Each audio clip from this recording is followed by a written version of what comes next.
Sveiki!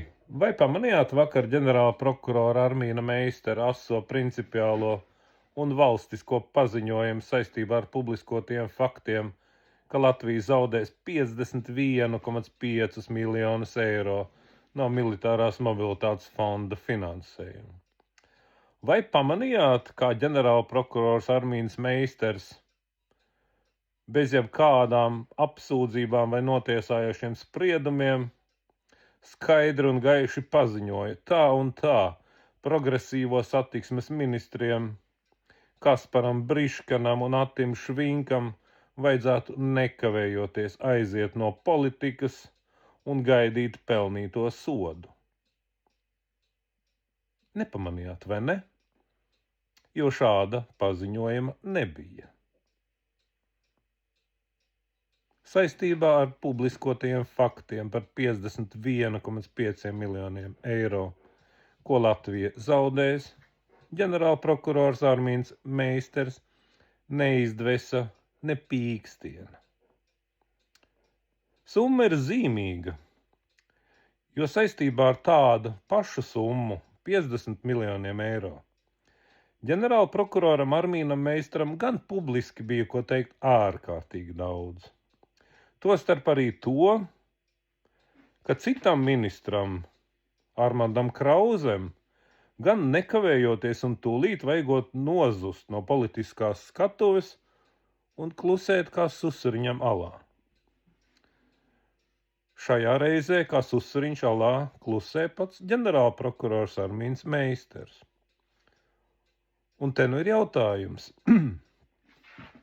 Kāpēc vieni 50 miljoni eiro, kas ir zaudēti, vai izpļakarēti, vai nozakti, ģenerālprokuroram Armīnam Meistaram rada nepārvaram vēlēšanos, tūlīt, bez apsūdzībām, bez notiesājošiem spriedumiem, publiski uzstāties un nosaukt vainīgos tos, kuriem jāpazūd no politikas, pirmām kārtām. Bez kādiem spriedumiem, bez kādām apsūdzībām.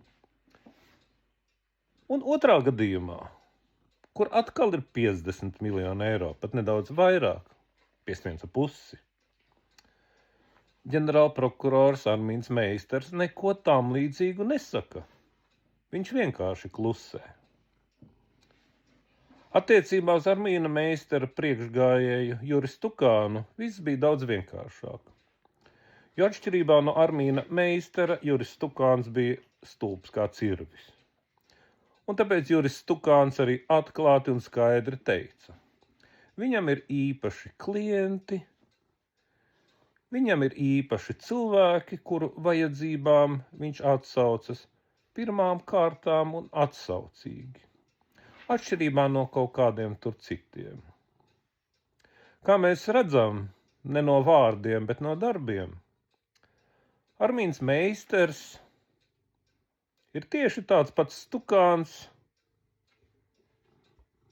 tikai nedaudz piesardzīgāks attiecībā uz mutes brūķēšanu un savu motīvu atklāšanu.